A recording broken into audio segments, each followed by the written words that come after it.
Baik ya, kita mulai. Assalamualaikum warahmatullahi wabarakatuh. Selamat pagi semuanya.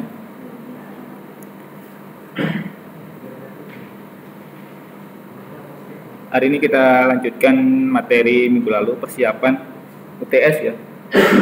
Minggu lalu kita sudah bahas mengenai sampai pada tahap ini ya, use case description. Masih ada hubungannya dengan materi minggu lalu ya.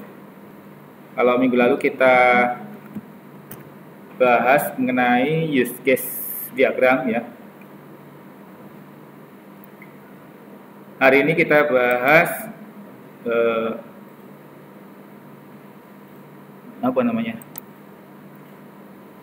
use case description. Nah, sekarang description. Deskripsi itu apa? Deskripsi dari use case diagram.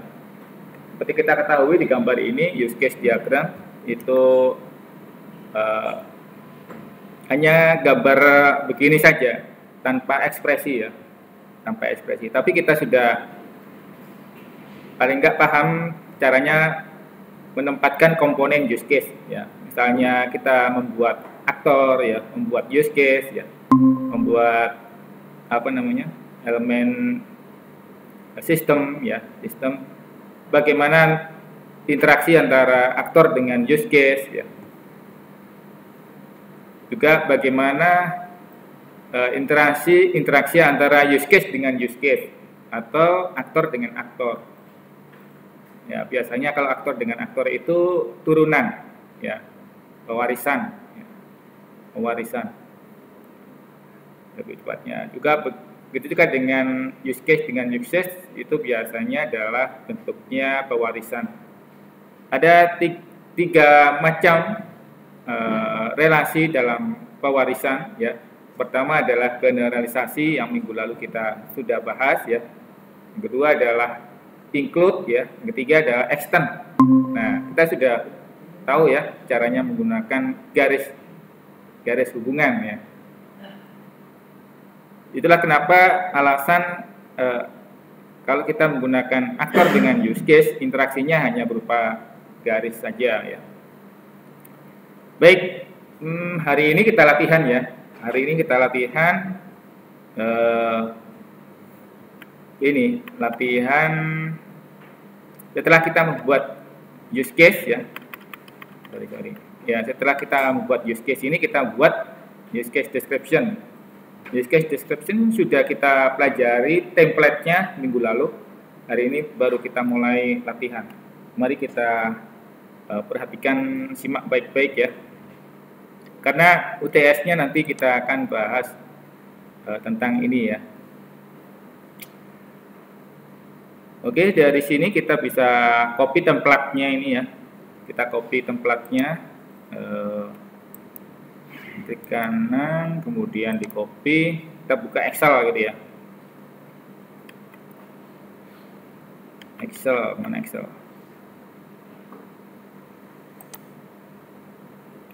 Punya saya ini agak error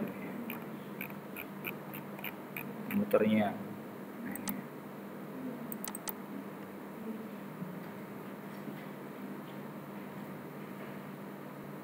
Ya, ini ya. Kita sudah buat template-nya ini, template dari use case description. Nah, supaya nggak bingung, saya copy aja di sini, lalu saya buat baru ya. Nah, ini.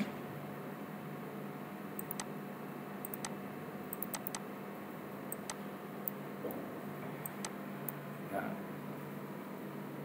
ini kita besarin.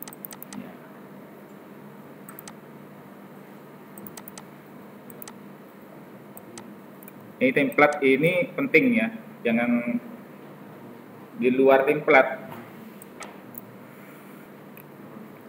Ini mau diisi apa? Mari kita isi dulu. Jadi soalnya yang mana? Soalnya nggak ini ya. Nah, dengan mengacu pada urutan langkah-langkah ini ya. Nah, langkah-langkah ini kita sudah tentukan langkah-langkahnya. Pertama adalah membuat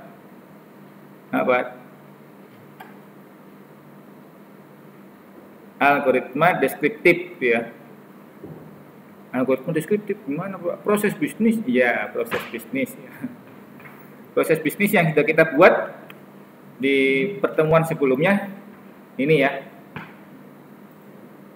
Ya, ini kan kita sudah buat proses bisnis peminjaman buku. Peminjaman buku ini kita juga sudah dapat soalnya ya. Soalnya kayak apa soalnya? Soalnya kayak ini. Mana? Pengisian kayak lain. Soalnya ya kayak kemarin ya. Kayak kemarin gimana Pak? Bingung nih.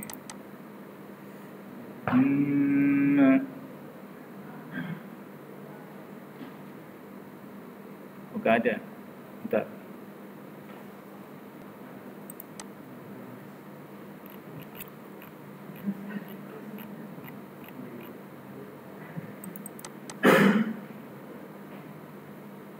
Nah ini ya.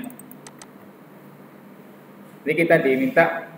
Ini hasil observasi kita ya. Kemarin kita kembali mengurut langkah-langkah kan ya. Jadi kita kembali mengurut langkah-langkah.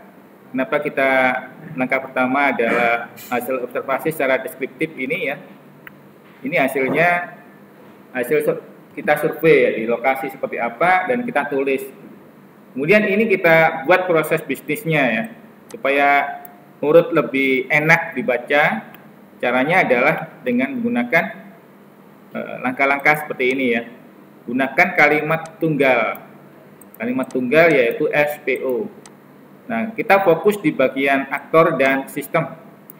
Aktornya siapa saja yang bersentuhan dengan sistem dan bagaimana sistem itu bereaksi. Ya. Bukan bagaimana ya. Sistem itu menyediakan apa gitu ya. Jadi aktor yang akan berinteraksi dengan sistem, terus sistemnya menyediakan apa di situ. Tapi belum membahas mengenai bagaimana ya. Nah, apa yang disentuh oleh aktor inilah yang kita sebut sebagai use case. Oleh karena itu kita tulis begini ya. Nah, anggota mendaftar anggota perpustakaan. Ya, gunakan SPO, ya. Subjek predikat objek, subjek predikat objek, subjek predikat objek gitu ya. Nah, ini tujuannya adalah kita bisa mengenali siapa aktor yang akan berinteraksi dengan sistem. Ya, dan sistem menyediakan apa, fungsi apa gitu ya. Misalnya sistem mencetak kartu anggota, berarti sistem memiliki fungsi cetak ya. Nah, itu. Sistem merekam pendaftaran, berarti sistem memiliki fungsi merekam pendaftaran dan seterusnya itu ya. Nah, tinggal aktornya melakukan apa, itu yang kita tulis di sini. Nah, dengan demikian kita sudah dapat mengidentifikasi sampai 11 langkah ini ya. Mau multi user kah, mau single user, silakan aja gitu ya.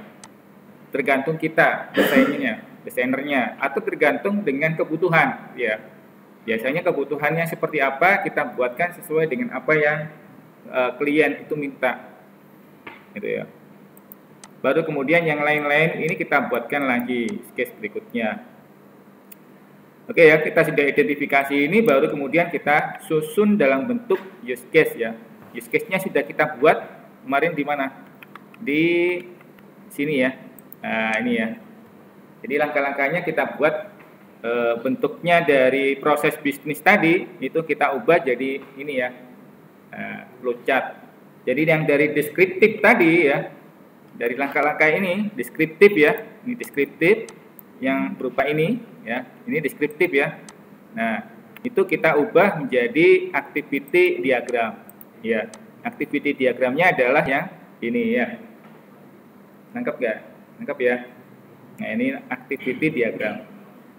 Nah, activity diagram ini berdasarkan apa yang sudah kita susun dalam bentuk deskriptif ini ya. Ya. Setelah itu kita buat mana ya? Kita buat activity diagram, baru kemudian kita buat use case. Use case-nya kurang lebih seperti ini. Nah, jadinya adalah Ini ya use case-nya ya. Nah, mudah banget kan? Gampang ya. Nah, sekarang kita langkah berikutnya adalah setelah membuat activity diagram, menjelaskan masing-masing use case. Nah, masing-masing use case ini ya, masing-masing use case ini kita jelaskan menggunakan activity diagram. Tapi kita bisa juga langsung menjelaskan menggunakan use case description. Ini sebenarnya agak bisa juga dibalik ya, use case description ya. Jadi balik dulu ini bisa, karena di use case description ini dia menjelaskan proses-proses yang akan dibuat activity diagramnya. Ya, jadi kita lompat ke 5 ini ya. Nah, melompat ke 5 ini mari kita mulai membuat use case description. Use case description template-nya adalah, nah ini tadi ya. Templatenya use case description dari mana Pak? Yang dari sini. Nah, ini kan di sini ada templatenya. Nah, template ini Anda copy gitu ya, terus tempel di lembar jawaban gitu ya. Sekarang mari kita mulai membuat use case description ya. Use case description mari kita buat.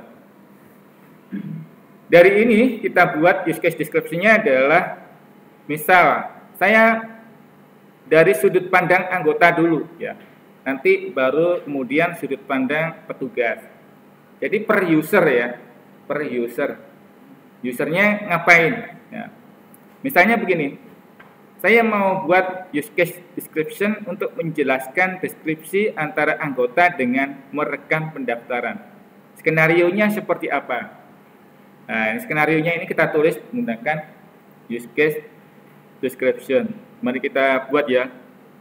Anggota merekam pendaftaran. 1 ini ya. Mari kita buat di sini. Ini ya. Anggota merekam pendaftaran. Ini saya hapus supaya enggak bingung ya.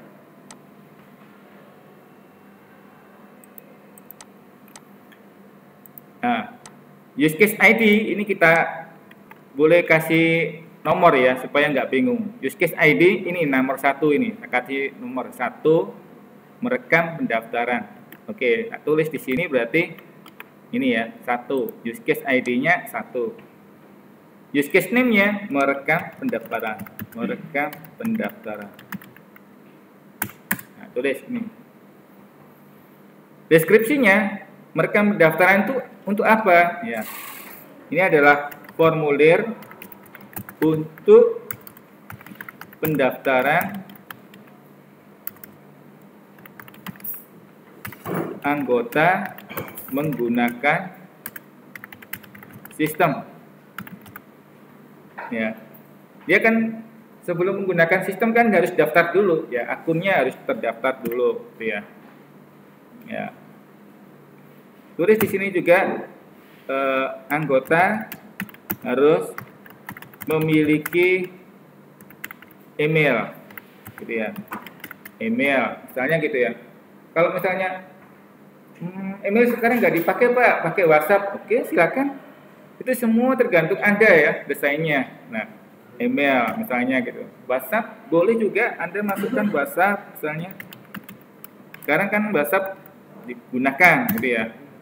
Terus kemudian nama, kemudian NIM dimasukkan nggak? Loh, kalau mahasiswa dimasukkan dong. Nah, tapi kalau umum misalnya, boleh nggak umum? Boleh lah, nah, boleh. Berarti Anda boleh masukkan sini misalnya NIK KTP misalnya gitu ya. NIK KTP, jenis kelamin misalnya gitu ya. Alamat gitu ya. Udah selesai gitu aja. Program studi cukup, udah selesai. Jadi anggota harus menyediakan ini ya.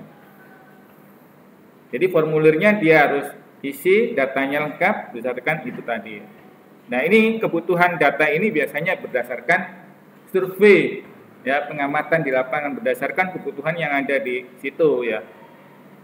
Primary aktor sekarang. Primary aktornya siapa ini? Dilihat di sini. Primary aktornya adalah anggota.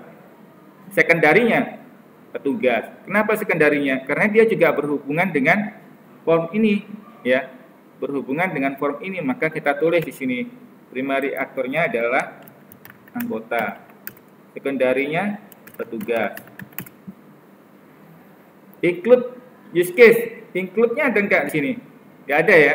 Berarti kita nggak perlu tulis di situ. Include ya dikasih kosong di sini, blank. Exclude-nya nggak ada juga, extend-nya nggak ada juga, ya udah kosong, ya. Ya. Precondition itu apa? Sebelum dia mengisi formulir, dia harus menyediain apa dulu? Dia harus siap apa dulu gitu ya. Nah, karena di sini syarat-syaratnya adalah email, WhatsApp, nama, NIM, KTP, maka tulis di situ anggota harus menyiapkan akun email, terus apa lagi? WhatsApp. Nah, WhatsApp sekarang jadi kebutuhan, gitu ya. Apalagi alamat, alamat rumah. Jadi kalau dia tinggal di Balikpapan, ya paling enggak ada alamat rumahnya, ya. Nik KTP loh, KTP juga misalnya kalau diperlukan itu ya. Nah, paling enggak gitu ya. Kalau ada KTP-nya mesti ada nama lah, ada alamat juga. Ya. Tapi kadang alamatnya beda, gitu ya. Cukup. Nah, gitu ya. Dia juga harus bisa menggunakan internet, gitu ya. Anggota harus bisa menggunakan internet, gitu ya. Memang ada yang nggak bisa, ada, jangan dikira ya. Nggak tahu caranya gitu ya, ya jari gitu ya. Mereka harus punya misalnya. Dan seterusnya, Anda bisa tambahkan di situ apa, dan seterusnya, titik 3 gitu ya. Post condition, kalau sudah dimasukkan datanya, dia dapat apa gitu ya. Jadi kalau sudah dimasukkan datanya, anggota menerima apa? Notifikasi lewat email. Ini ya. Terus setelah notifikasi diapain? Nah, biasanya ada konfirmasi. Anggota harus melakukan konfirmasi dan validasi atau verifikasi dan validasi gitu ya. Biasanya sih konfirmasi doang sih ya. Konfirmasi bahwa datanya telah diverifikasi dan valid gitu ya. Gimana caranya? Dibuka emailnya, ada link di situ, diklik linknya, dia lakukan klik link itu dan diarahkan ke sistem, misalnya gitu ya. Nah, ikuti aturan, tulis saja di situ. Nah, ikuti petunjuk berikutnya. Siapa yang mengikuti? Ya anggota lah, gitu ya. Tulis di sini. Anggota ikuti, mengikuti. Nah, ditulis juga biasanya ada kata harus gitu ya, harus mengikuti petunjuk. Petunjuk apa? Ya petunjuk yang ada di situ, ada di email.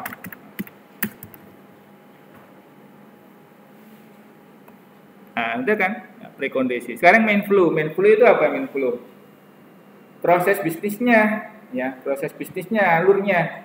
Itulah kenapa tadi saya bilang kalau urut-urutan di sini, ya, urut-urutan di sini ini activity diagram use case itu bisa kita lompati menggunakan langsung use case description, ya. Nah, supaya kalau sudah dapat use case description kita membuat nomor 4 ini ya, membuat activity diagram baru. Nah ini ya. Jadi pertama mereka mendaftar ngapain? Nah, dimulai dulu dari atas ini. Mendaftar dia harus memasukkan email. Oke, pertama dia ngapain dulu? 1. Anggota membuka aplikasi pendaftaran. Anggota memasukkan data, antara lain nama, kemudian NIM atau NIK, KTP, kemudian alamat ya, jenis kelamin ya, jenis kelamin, alamat, email, dan nomor WhatsApp. Nah, boleh Anda, Pak itu bukan SPOK, tambah IK tak apa-apa, bisa dikurung ini supaya tidak bingung. Nah, SPO. Ketiga, ngapain dia? Nah, untuk membuat alur seperti ini, tetap kita harus tulis sistem ya, aktor dengan sistem, aktor dalam ini anggota dan sistem. Karena kalau sudah dimasukkan, ngapain?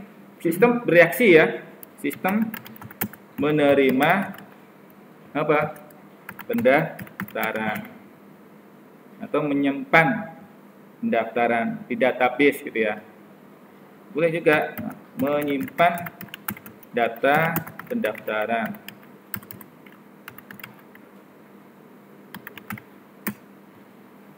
Sudah selesai. Kita lihat dulu di use case. Nah ini ya, kalau sudah terekam, ya sudah. Ini berarti mesti ada notifikasi di sini kalau berhasil disimpan. Berarti di sini tambahkan itu sistem memberikan notifikasi berhasil, data berhasil disimpan, data berhasil disimpan. Selesai. Nomor 5 berarti selesai.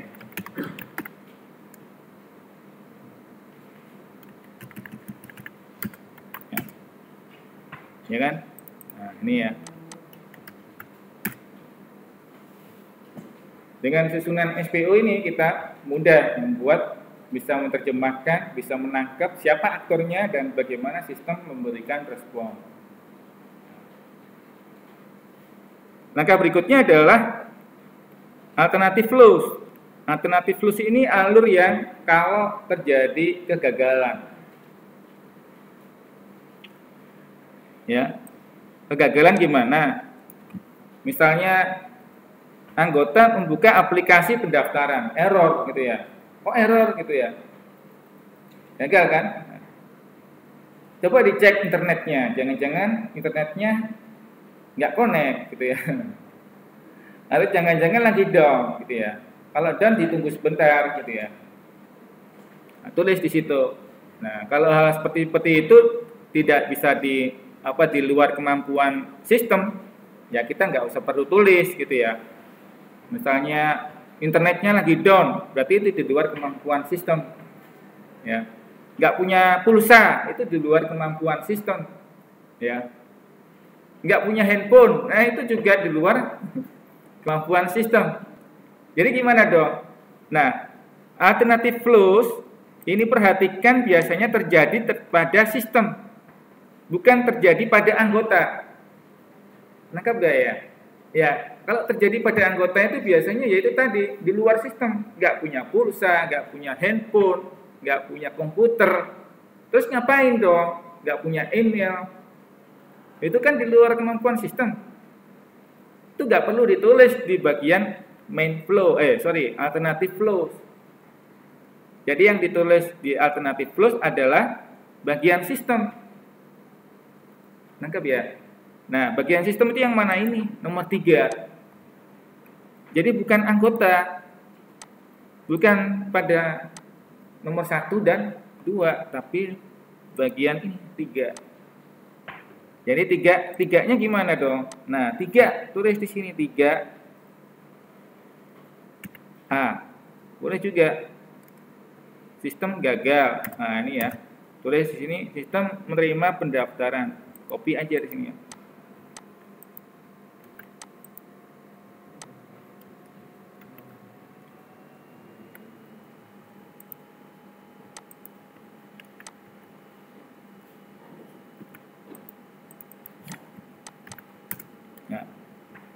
Nah, 3A tulis di bawah 3A. Sistem gagal menerima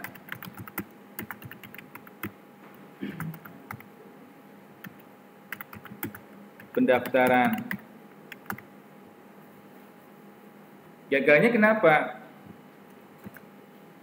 Karena database tidak terhubung. Maka berikan pesan di sini 3B ya. Sistem memberi pesan bahwa database sedang putus apa tidak terhubung. Terus ngapain? Anggota diminta sabar, diminta menunggu ya. Ada kalanya muncul di pesan kita ya, tunggu beberapa saat gitu ya. Nangkep gak ya? Nah, itu adalah skenario ya. Jangan sampai di ghosting ya. Di ghosting gimana? Sistemnya kok gak ada apa-apa ya respon ya gitu ya. Usernya marah kan biasanya, emosi kan biasanya ya. Gak ada info apa-apa gitu ya. Padahal error, padahal gak ada connect gitu ya. Nah, connect seperti apa, gagal-gagal seperti ini perlu diberitahukan kepada pengguna. Tujuannya supaya pengguna tadi ya, dia mengalokasikan waktu di situ, supaya waktunya tidak terbuang percuma gitu ya, tidak di PHP gitu ya, di PHP oleh sistem, di ghosting dan sebagainya. Ini kan menyakitkan. Terus lagi 3C apa? Sistem ya sudah, kalau sudah diberikan tahu kan seperti itu sudah selesai, biar menunggu beberapa saat gitu ya. Sistem kalau sudah selesai, sistem membuka kembali ya formulir pendaftaran. Selesai misalnya 3D selesai. Misal ya. Nah, itu kasus-kasus yang biasa terjadi. Kalau sudah disimpan, ada notifikasi enggak gitu ya. Gagal menyimpan nomor 4 gitu ya. Gagal menyimpan. Kita copy di sini nomor 4.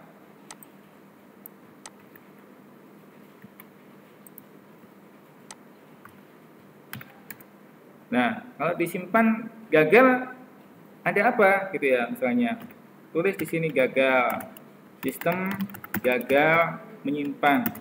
Kalau menyimpannya gagalnya kenapa gitu ya? Gagal menyimpan data ke dalam database.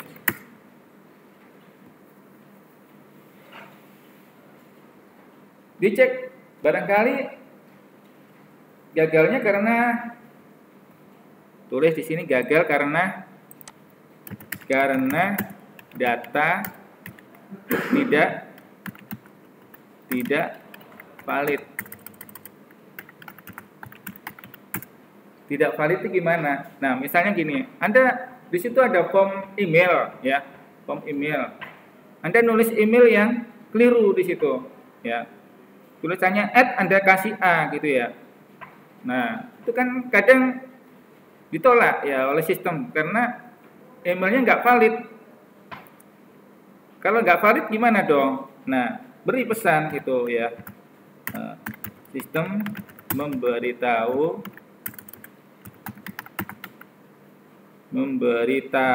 gini ya. Memberi tempe apa tahu ini?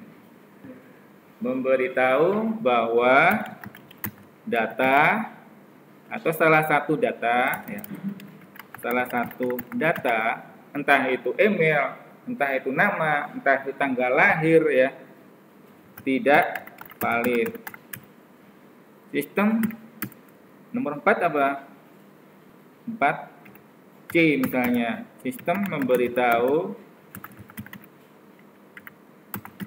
agar, nah, Anda boleh tambahkan lagi di situ agar anggota memasukkan lagi data yang benar, gitu ya. Selesai, tulis saja selesai.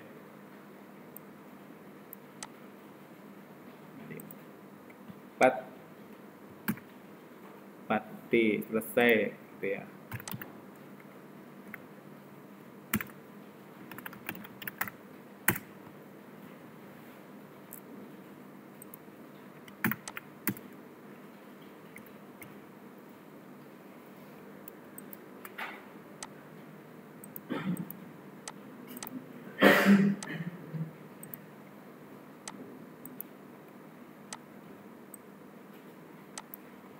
Nah, sampai di sini selesai nggak Pak? Belum.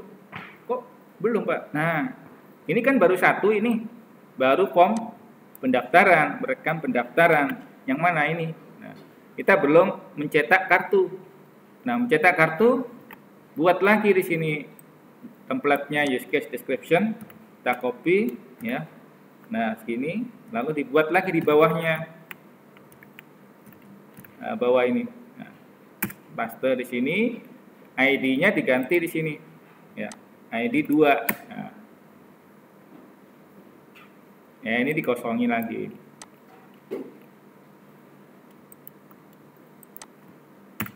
Ya. Jadi ID 2, tadi ID 1, ya. Terus diurut gitu ya. Nah, mencetak kartu. Nah, tulis di sini mencetak kartu anggota. Description. Nah,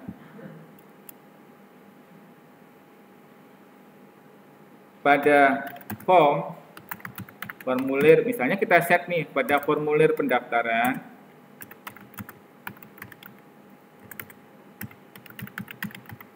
terdapat tombol cetak atau fungsi cetak, ya. Tombol atau fungsi cetak, nggak harus tombol ya, bisa jadi ada fungsi sendiri gitu, menu cetak, gitu ya. Boleh saja, gitu ya. Cetak kartu anggota. Ada kalanya ketika mencetak itu kita bingung, ini sudah pernah dicetak atau belum, gitu ya. Jangan-jangan sudah ini. Nah, di sistem nggak bisa begitu, ya, nggak bisa jangan-jangan. Sistem harus bisa memastikan. Oleh karena itu, biasanya di situ ada fungsi counter, gitu ya, counter. Berapa kali mencetak kartu anggota. Jadi kalau dia sudah pernah mencetak kartu anggota, langsung di-count di situ. Ini udah pernah tanggal sekian pernah dicetak, terekam di situ. Oh, kamu sudah pernah cetak ini. Gitu ya. Oh, ini belum ini. Oh, ini sudah 5 kali cetak, ini ngapain aja? Gitu ya. Biasanya kalau kita kehilangan kartu, kita lapor polisi ya. Nah, itu dia. KTM hilang, lapor polisi dulu, gitu ya. Nah, sekarang dibuat seperti ini tujuannya ya supaya sistemnya nggak perlu lapor polisi. Ini pernah cetak ini, gitu ya. Hilang ya hilang, sampai 5 kali. Dulu ada ya di kampus mahasiswa minta transkrip dia. Hampir tiap minggu atau sebulan sekali dia datang ke bagian akademik minta transkrip. Loh, kemarin sudah minta lagi, ngapain? Akhirnya kena biaya. Ya.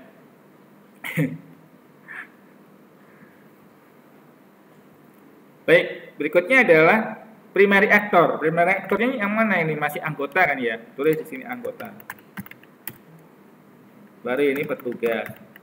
Secondary. Include-nya belum ada. Exclude-nya juga nggak ada. Precondition. Nah, precondition berarti anggota sudah mendaftar sebelumnya, sudah mendaftar pada formulir pendaftaran. Kalau nggak daftar, ya nggak bisa lah. Setelah diklik post condition, berarti setelah diklik sudah dicatat, ngapain? Anggota menerima kartu anggota, ya enggak? Menerima kartu cetak ya, sorry.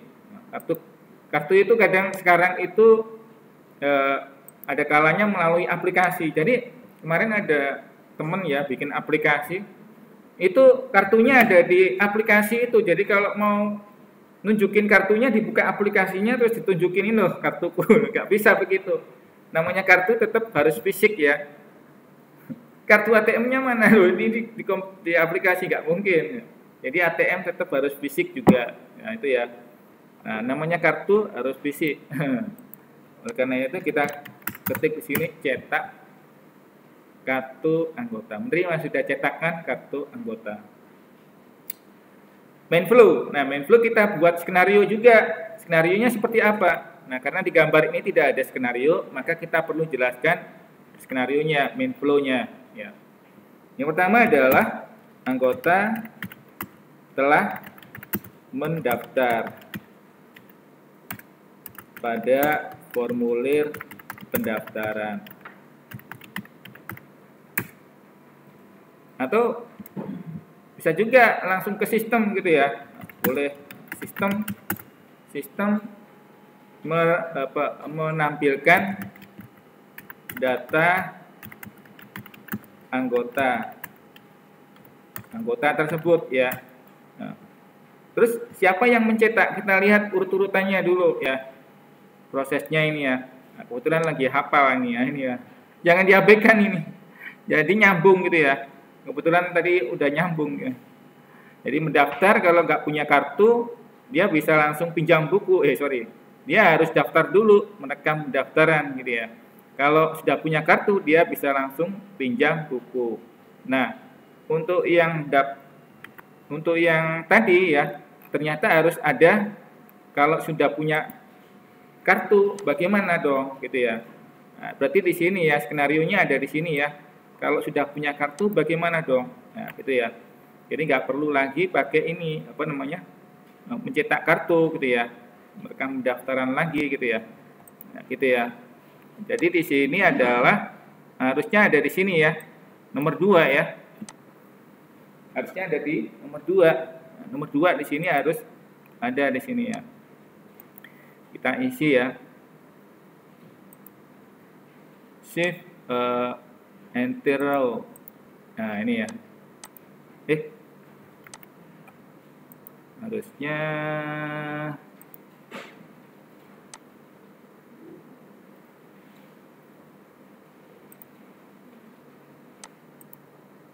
nah ini ya. Kita ya. Nomor 2 ini ya. Berarti anggota, berarti kita anulir ya sistemnya ya. Anggota kalau sudah punya, berarti nomor 1 ini. 1 ya. 1 anggota membuka aplikasi pendaftaran. Nomor 2 ya. 2 anggota memasukkan data.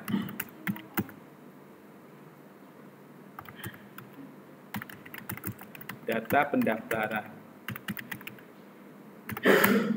Berarti 2A di sini, jadi dianulir ya. Yang harusnya ke sistem tadi ya. Harusnya sistem yang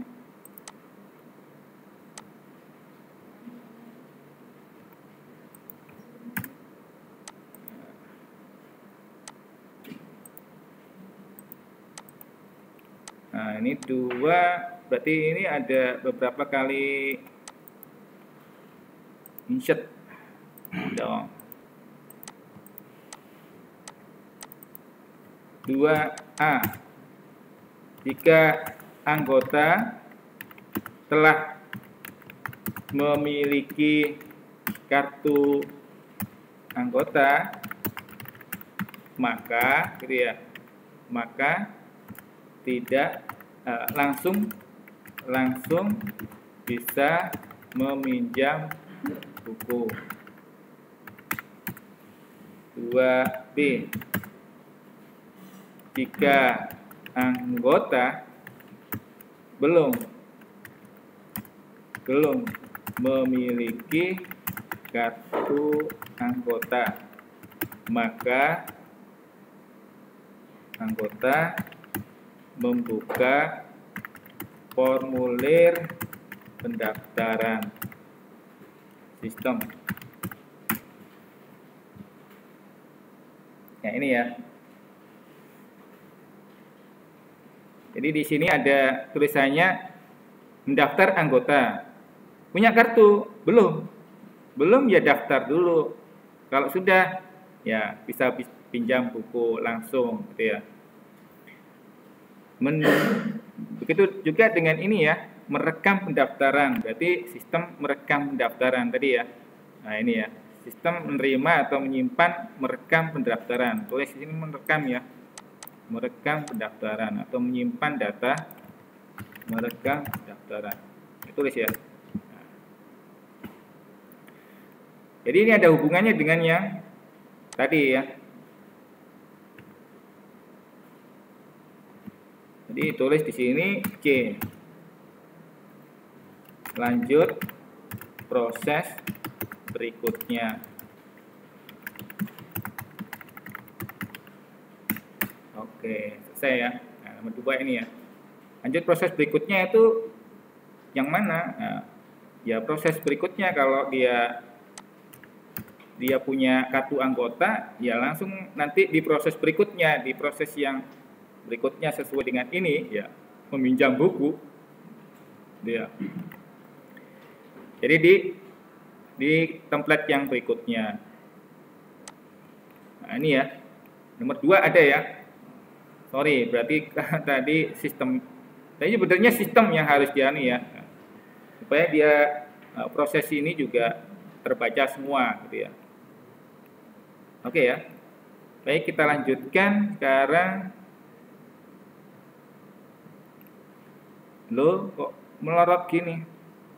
Use case-nya ada di sini. Oh, tadi ada masukan ini ya. 3 baris ya. Jadi ini saya masukkan berapa ini? Itu 2, 3. 1, 2, 4 ya. 5 berarti kita tambahkan di sini 5. Ini tadi insert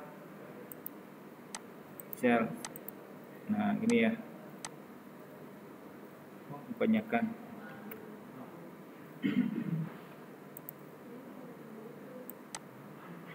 Ini ya.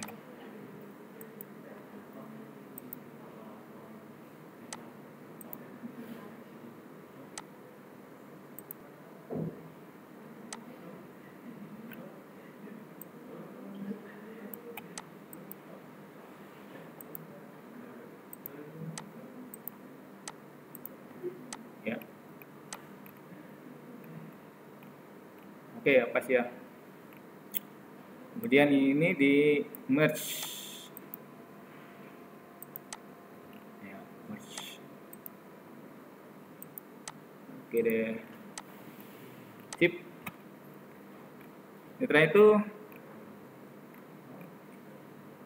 Setelah itu main flow yang untuk menyimpan. Nah, menyimpan ini gimana? Ini ya. Sorry, mencetak kartu anggota. Mencetak kartu anggota, menerima kartu anggota. Baru kemudian dia meminjam. Oke, berarti di sini sampai di sini ya, menampilkan data anggota. Nah, ini kita skenariokan juga. Anggota telah mendaftar pada formulir pendaftaran, sistem menampilkan data anggota itu. Baru kemudian petugas 4 ya, 3 ya. Petugas mencetak kartu anggota. Kok petugas, Pak? Ini dilihat di sini. Nah, ini petugas. Sistem ya, sorry. Sistem ya. Sistem ya, ada sistem. Tapi sistemnya mencetak atas perintah petugas ya. Oke. Ini ya. Terus kemudian anggota menerima, tulis di sini 4. Anggota menerima kartu anggota. Setelah itu dia bisa anggota meminjam buku. Nah, meminjam buku itu di mana? Ini ya. Nah, lalu cek di sini meminjam bukunya ada di sini. Nah, berarti ini cuma mencetak saja, ya mencetak saja kemudian menerima. Berarti meminjam bukunya nggak masuk di sini ya. Nah, kita tulis di sini selesai.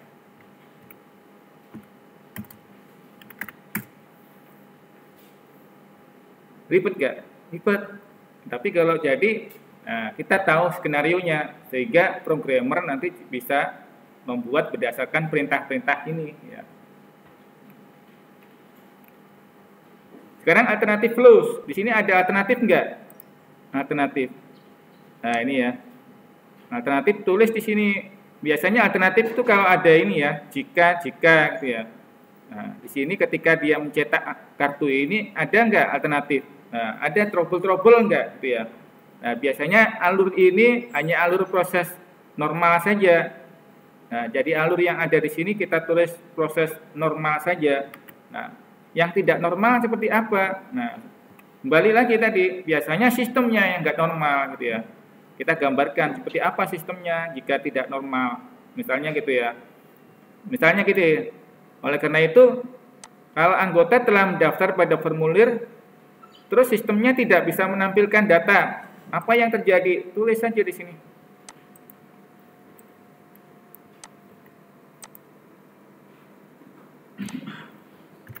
Ya, 2A. Sistem gagal menampilkan data anggota karena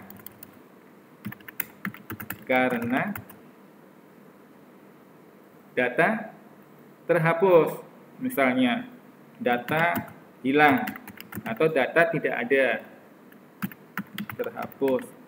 Bagaimana dong? Cari backupnya lah gitu ya. Cari backupnya, mestinya ada ya. Petugas, jangan petugas ya. Sistemnya ya. Sistem tampilkan data backup gitu ya.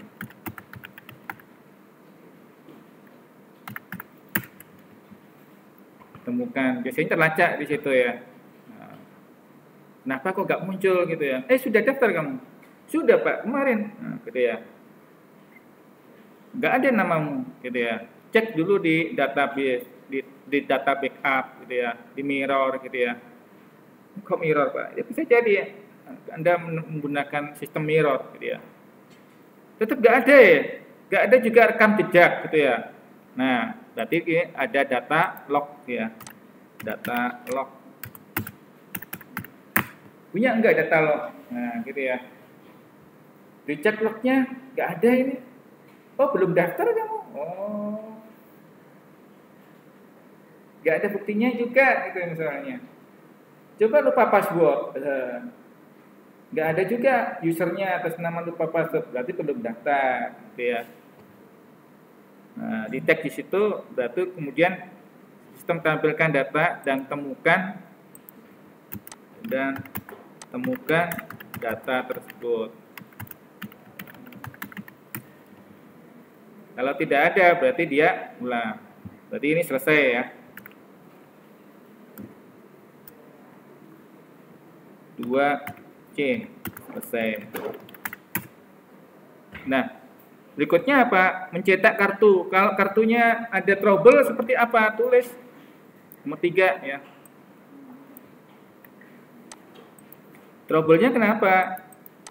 trouble-nya karena printernya error, Pak. Kalau error ya diperbaiki segera. Errornya itu error yang dilakukan oleh sistem ya, bukan yang di luar sistem.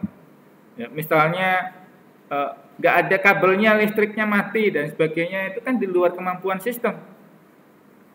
Ya, nggak usah ditulis kalau di luar kemampuan sistem. Jadi sistemnya itu sendiri loh, maksudnya sistem aplikasimu itu loh. Kalau nggak bisa cetak, kenapa tombolnya nggak jalan gitu? Segera di troubleshooting gitu ya. Sistem gagal, kita tulis di sini sistem gagal 3 ya. Sistem gagal cetak ya. Berarti harus apa? Dilakukan troubleshooting. Nah, troubleshootingnya gimana? Tulis saja troubleshootingnya gimana loh. Gagal cetak itu kenapa dulu, ditulis di situ. Jadi sistem gagal cetak karena apa? Tombol tidak berfungsi gitu. Misal nih, tombol tik tik tik kok error nggak anu gitu ya. Maka lakukan troubleshooting gitu ya. Pesan sistem perlu diperbaiki. Troubleshooting.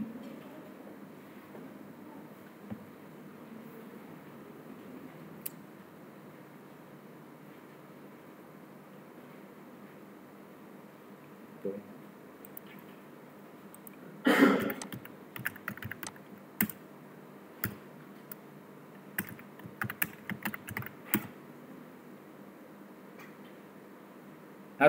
Harus selesai troubleshooting itu, jangan dibiarin gitu ya. Jadi kita anggap ini selesai gitu ya. Dan seterusnya itu Anda desain sendiri ya. Itulah namanya desain ya. Kita kalau mendesain sistem biasanya tergantung kita, sudut pandang kita. Apa yang saya tulis bisa jadi menurut Anda nggak begini Pak gitu. Nggak begini Pak, saya punya ide baru, ini ide yang lain. Nah, masing-masing orang punya cara sendiri. Oleh karena itulah biasanya sih ya, desain namanya desain itu tiap-tiap orang pasti beda. Termasuk prosedur-prosedur seperti ini beda ya. Oleh karena itu, kalau ada soal seperti ini, ya masing-masing mahasiswa mestinya beda. Nggak mungkin sama kan? Kalau sama, oh copas ini. Betul nggak?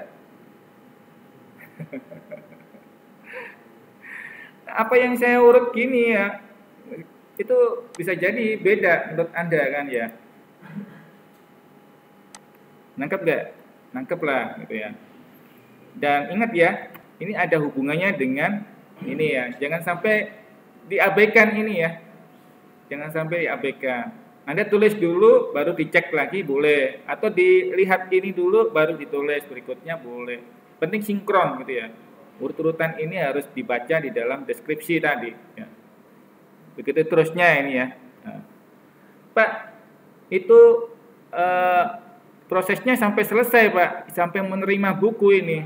Harusnya kan di description juga harus sudah selesai Pak. Oh iya betul. Nah, misalnya gitu ya. Kalau sampai segini aja dia nggak mungkin ya. Oleh karena itu di sini juga harus dicek ya. Nah ini ya prosesnya.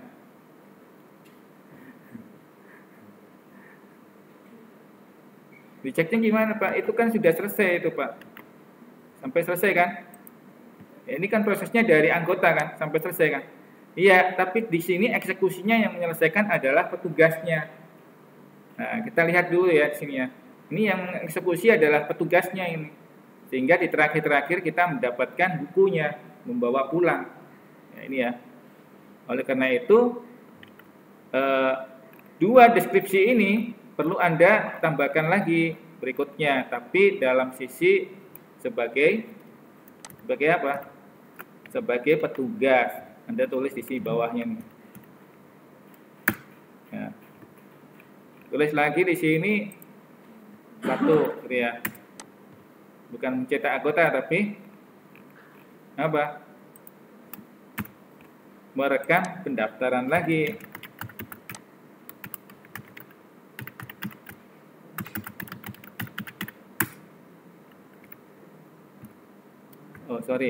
merekam pendaftaran. Deskripsinya beda dengan yang di atas. Ini ya, merekam formulir pendaftaran anggota. Boleh juga Anda copy juga boleh, misalnya gini ya, sama kan? Cuma sudut pandangnya di sini adalah petugas. Nah, ini anggota. Beda ya. Nah, ini bedanya di sini. Include-nya nggak ada kebetulan. Extend-nya nggak ada kebetulan. Precondition petugas gitu ya. Harus memiliki apa?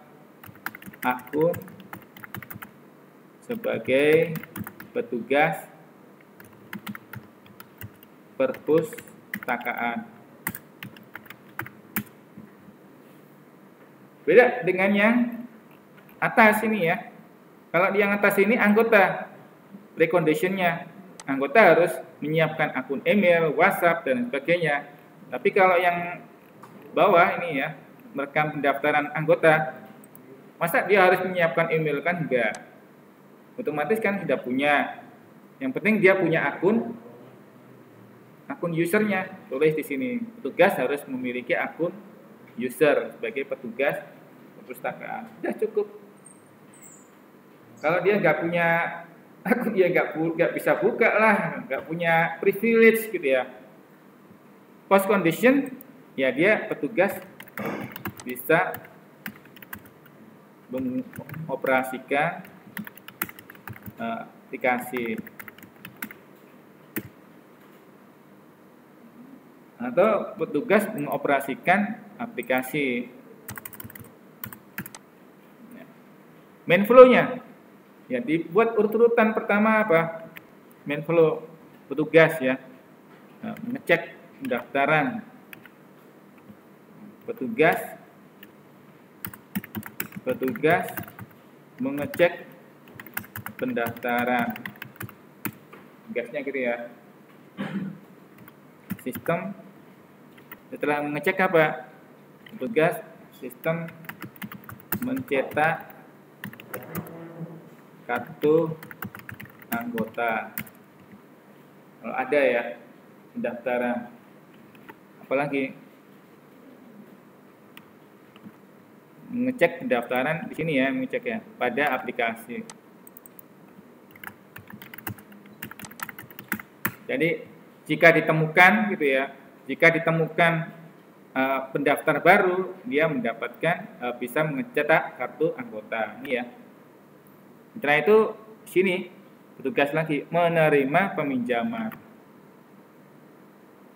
Jadi di sini petugas mencek pendaftaran aplikasi tadi ikuti dari ini merekam pendaftaran. Persis sama ini. Nah, ini ya. Jadi merekam pendaftaran, dia akses gitu ya. Jadi mengecek pendaftaran pada aplikasi, pada perekaman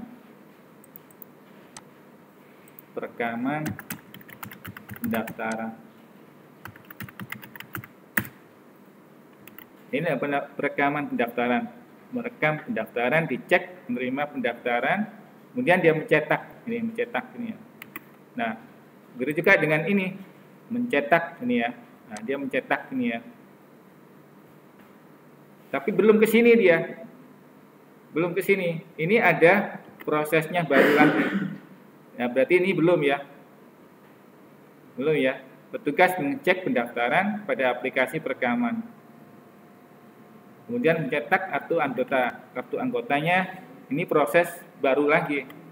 Nah, sementara proses lama sebelumnya adalah merekam pendaftaran. Jadi yang ini kita buat dulu use case description-nya, baru kemudian ini, dan ini. Ya, jadi gitu ya. Jadi kita supaya tidak bingung, kita buat 4 lagi. Ya, silakan. Nah, ini ya. Ini adalah 2, mencetak kartu anggota.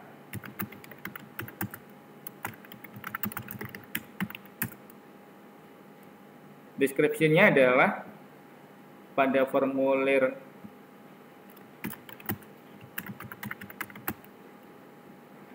pendaftaran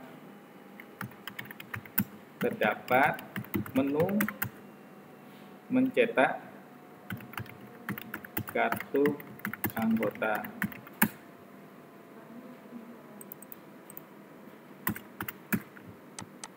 Ya. Nah, ini ya. Lalu kemudian ini harus petugas harus setelah ini preconditionnya adalah terdapat harus melihat menerima notifikasi pendaftaran. Kalau sudah dia petugas mencetak, ya ini baru menulisnya mencetak kartu pendaftaran, kartu anggota. Nah, ini ya. Mencetaknya ini ada di sini. Nah, ini. Jadi setelah ini dia dapat, baru dia mencetak kartu anggota. Kartu anggotanya ini. Jadi ngurut gitu ya. Nah, ngurut. Nah, urutnya seperti ini, mencetak kartu anggota. Sorry ini ya. Nah. Baru kemudian main flow-nya bagaimana mencetak itu. Nah, petugas menerima notifikasi dari awal ini ya. Petugas menerima notifikasi pendaftaran.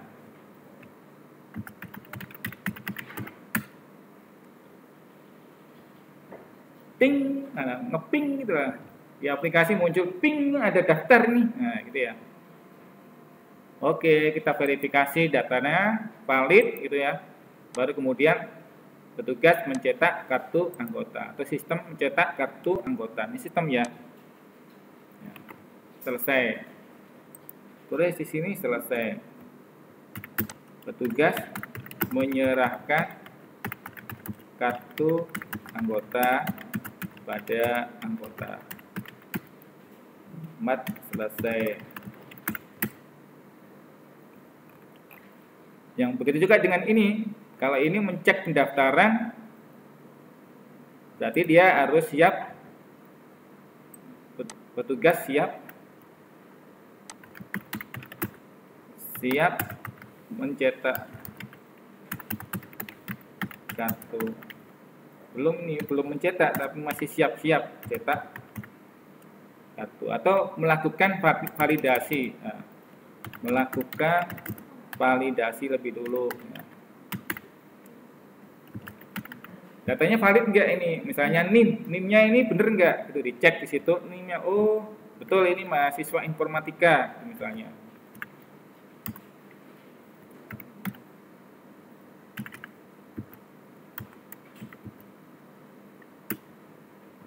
Nah, kalau valid berarti langkah berikutnya adalah petugas siap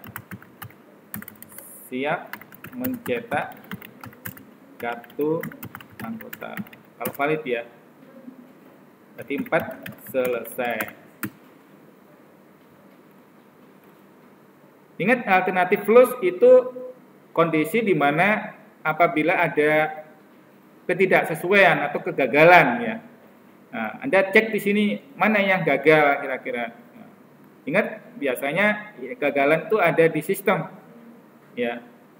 Mencetak kartu anggota gagalnya apa? Tulis di sini ya. Kalau nggak ada gagal, mesti ada lah gagal. Gagalnya seperti apa? Anda tulis di sini kira-kira apa? Ya. Melakukan validasi, datanya nggak valid, nggak cocok misalnya, Anda harus kembalikan gitu. Ya, misalnya gitu ya. Jadi nomor 2 itu misalnya ada datanya nggak valid. Kalau nggak valid apa? Petugas ngapain gitu ya? Kalau nggak valid, tulis aja di sini. Petugas menemukan data alamat tidak sesuai dengan KTP, misalnya gitu ya. Apa tindakan selanjutnya? Tulis 2B. Petugas konfirmasi kepada anggota tentang terkait data yang tidak valid. Misal gitu ya, kembalikan lagi kah? Apa suruh benerin kah? Alamatnya nggak cocok sama ini. Oh, itu alamat kos Pak, gitu ya. Nah, kalau Anda bilang gitu alamat kos ya, oke, validasi. Nah, berarti selesai di sini 2C gitu ya. Petugas, selesai udah. Misal gitu ya. Masing-masing orang punya ide apa untuk membuat sistem itu. Nah, tulis idemu itu. Nah, ini kan idenya Pak Subur ini. Nah, misalnya gitu. Nah, ini kalau tentang validasi datanya nggak benar, baru kemudian siap mencetak kartu, gitu ya. Dan seterusnya ya. Jadi ada berapa ini yang kurang? Ada nomor 3 dan 4. 3 dan 4 disesuaikan dengan ini. Nah, 3, 4 ya. Mencetak bukti peminjaman, meminjam buku ya.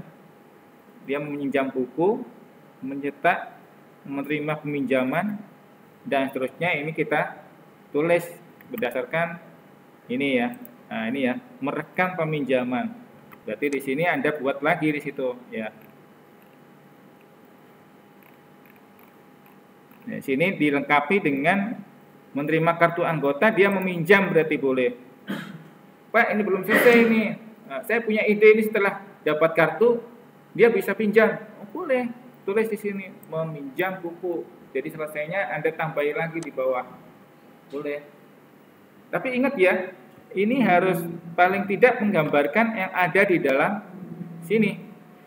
Jadi kalau dia interaksinya ke sini, ini yang harus dikisahkan. Ini yang harus diceritakan. Kalau dia bersentuhan di sini, kalau enggak diceritakan, enggak bersentuhan dengan ini, ya enggak diceritakan. Yang diceritakan hanya ini prosesnya aja. Yang bersentuhan ini loh, garisnya ini loh. Terus siapa yang berinteraksi dengan ini? Ini petugas. Dia ngapain dia? Nanti kan dia lakukan juga di sini. Buat skenarionya juga di sini. Mari kita detailkan lagi ya, supaya nggak bingung. Aku sendiri kalau bingung juga ini nanti. Kita buat ya. Kalau ini alternatif plus ini bisa kita buat ya. Oke, kita tinggalkan dulu. Waktunya terbatas ini, mau selesai juga. Kita buat ini nomor 3. Nomor 3 adalah merekam peminjaman. Merekam peminjaman. Menerima peminjaman. Berarti mulai dari sini kan? Berarti mulai dari situ. Merekam peminjaman. Ya, silakan.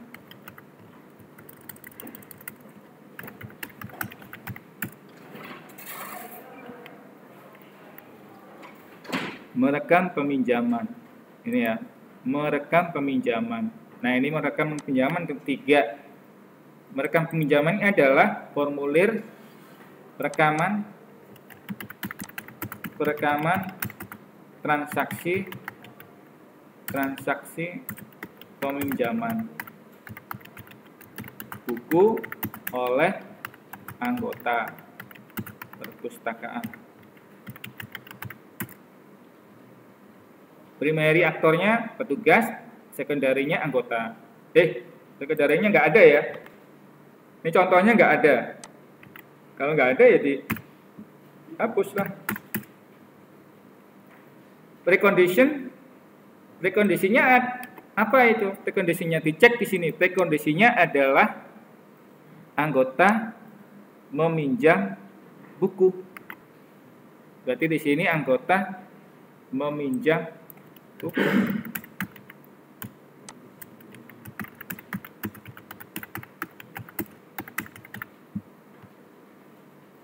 Dan menyerahkan buku kepada petugas untuk dicatat.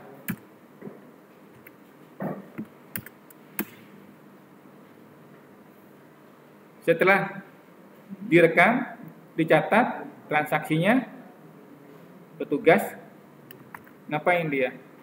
Petugas menyerahkan buku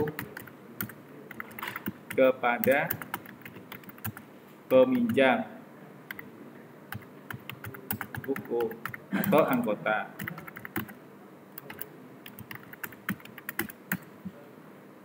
Nah, prosesnya mulai dari sini, precondition ya. Nah, kita sudah mulai bisa temukan nih. Precondition adalah anggota meminjam buku, menyerahkan kepada petugas. Copy aja di sini. Ini copy. Nah,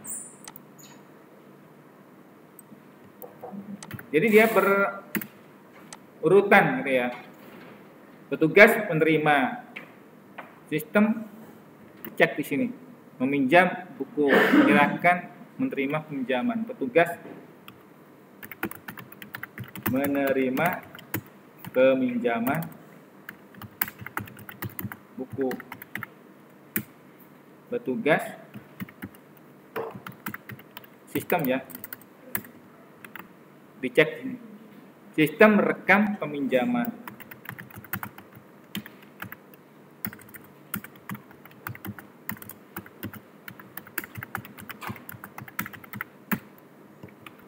Mana lagi? Sistem mencetak bukti peminjaman. Bentar, mencetak itu yang mana? Oh, nggak ada ya. Berarti di sini ada sistem mencetak peminjaman. Sini ya. 4 ya. Merekam bukti peminjaman, merekam peminjaman, merekam bukti peminjaman. Berarti ini tulisannya adalah mencetak ya. Inilah. Nah, ini ya. Harusnya mencetak bukti peminjaman. Salah ketik berarti ini ya. Oke, kita betulin nih. Nah, ini ya.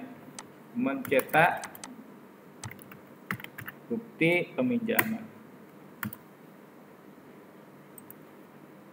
Nah, ini. Dengan demikian kita bisa melihat ini ya prosesnya ya. Nah, ini. Tuh 2 3 4. Nah. Tuh 2 3 4. Nah, 3. Mencetak, berarti di sini mencetaknya sudah selesai di situ. Petugas menerima peminjaman buku, sistem merekam peminjaman buku. Ini ya, selesai pas. Baru kemudian precondition alternative rule Anda buat sendiri ya. Bagian petugas kah atau anggota kah atau sistem jikanya itu ya. Jika tidak terpenuhi, jika apa gitu ya. Nah, berikutnya adalah yang terakhir nomor 4. 4 itu apa? 4 mencetak tadi ya. Jadi sini adalah 4 mencetak bukti peminjaman.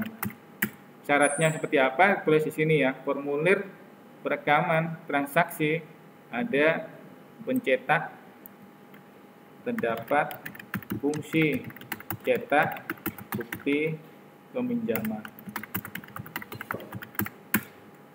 Petugas kemudian selesai ini. Nah ini Anda ketik lagi ini. Anggota telah meminjam buku gitu ya. Atau petugas terakhir ini. Urut ya. Tugas sistem telah merekam peminjaman. Ya. Berarti di sini sistem telah merekam peminjaman.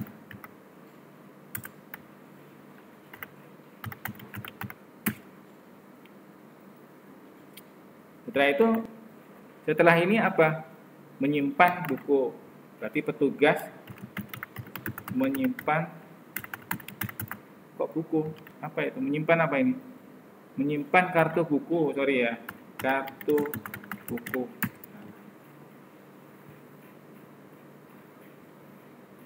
Nah, sistem tulis di sini sistem, mulai ya sistem ya. Jadi sistem telah atau anggota tercatat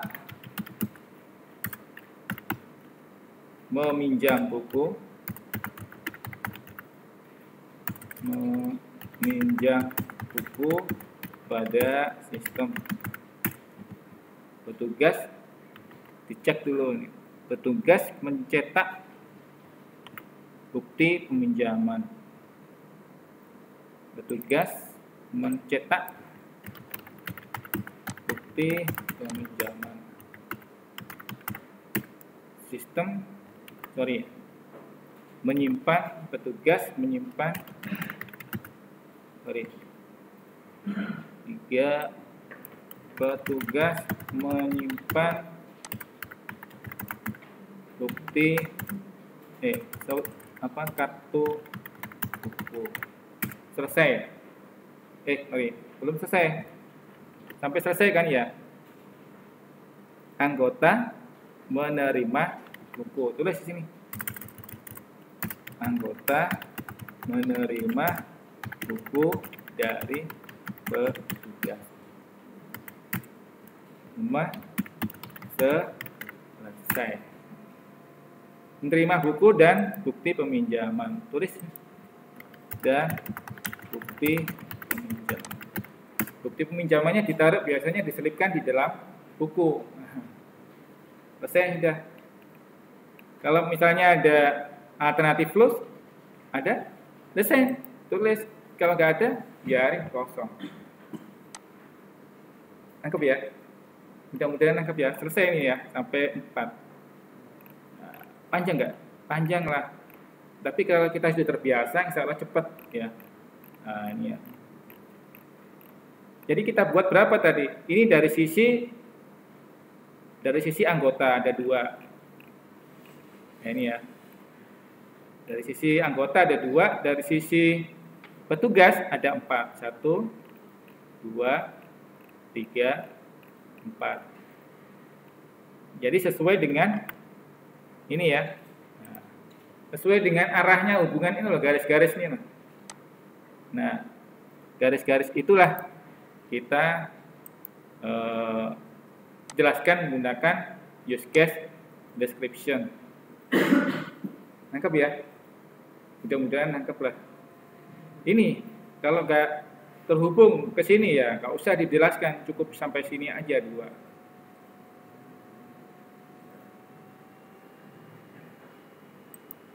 Kira-kira ada yang ditanyakan yang online?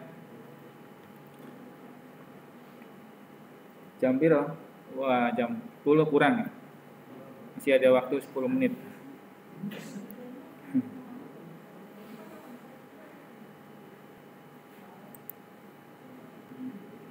Nah, ini ya. Jadi kita sudah selesai contoh ini ya. Lumayan panjang kan ya. Tapi itulah kalau kita merancang sistem ya panjang juga rancangannya ya.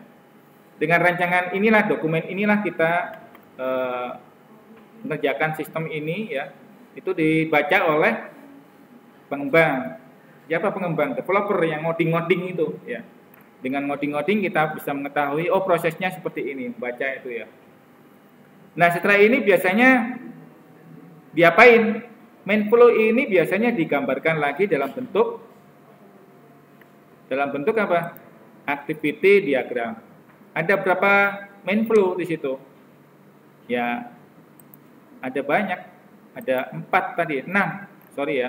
2 dari anggota, 4 dari petugas. Jadi main flow sama alternative flow, sorry ya. Jadi main flow sama alternative flow ini Anda gambarkan lagi dalam bentuk activity diagram. Yang nomor 4 ini ya. Nah, ini loh maksudnya. Jadi ini dibalik, sorry ya. Dibalik. Nah, jadi ini dulu, description dulu, baru ini. Nah, activity diagramnya, modelnya ya sama seperti model yang ada di sini. Nah, ini. Nah, kalau yang ini kan proses bisnis ini. Nah, proses bisnis ini kadang hanya lurus-lurusnya saja secara garis besar. Tapi yang dalam proses sistem inilah perlu juga didetailkan dalam bentuk activity diagram. Jadi beda biasanya.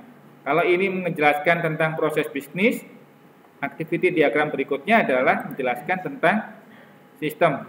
ya. Jadi Anda bikin lagi activity diagram di sini. Nah, tapi sebenarnya cukup dari ini saja, dari use case description ini sudah cukup ya. Makanya nanti di soal saya mungkin hanya minta sampai use case description saja. Yang lain-lain activity diagramnya enggak mungkin. Karena dengan use case description kita sudah mengetahui prosesnya itu. Ya, ini deskripsinya ini kan.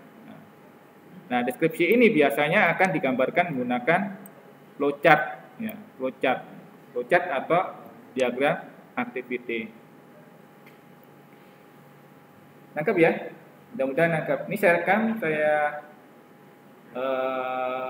mungkin saya upload lagi ya, karena yang lama materi sebelumnya itu mungkin tidak lengkap ya, pendek. Ini saya lengkapi dari sini. Ada yang tanyakan? Mudah-mudahan ngerti ya. Oke. Baik ya, kalau tidak ada pertanyaan hari ini, kuliah saya cukupi sampai di sini ya. Kita lanjutkan minggu depan. Jangan lupa alokasikan waktu, utamakan, prioritaskan ya waktunya ya. Kuliah ya, jangan telat ya. Kalau telat risikonya ditanggung sendiri ya. Kemudian waktu pengerjaannya juga 1,5 jam. Kerjakan apa adanya. Maksudnya apa adanya gimana? Berusaha mengerjakan semampumu. Misalnya kalau soalnya sampai ada 5, Anda mampu mengerjakan 3 soal, kumpulin segera. Anda mampu mengerjakan sampai 4 soal, kumpulin segera. Jangan menunggu waktu habis. Ingat ya. Kalau waktunya habis di Lentera, dia akan nutup sendiri. Ingat ya, sama seperti itu ya. Jadi itu tanggung jawab Anda sendiri ya. Oleh karena itu Anda harus benar-benar mengalokasikan waktu ya. Utamakan waktu ya. Utamakan diri Anda sendiri, selamat ya. Jangan bantuin teman, itu udah jadi tanggung jawabnya masing-masing. Karena ini ujian ya. Ujian itu artinya kita harus siap segalanya ya. Mulai waktu, mulai belajar, tenaga dan sebagainya itu kita alokasikan semua untuk ujian ya. Masing-masing orang punya tanggung jawab sendiri ya. Termasuk presensi ya, jangan lupa tanggung jawab sendiri itu. Maka setiap kuliah Anda udah diingetin presensi, silakan presensi, jangan ditunda-tunda, jangan lupa ya. Berupa risiko ditanggung sendiri. Oke ya, itu saja dari saya. Kalau tidak ada yang ditanyakan lagi, saya akhiri sampai di sini ya. Kita lanjutkan, semoga semuanya sukses minggu depan. Assalamualaikum warahmatullahi wabarakatuh. Selamat siang.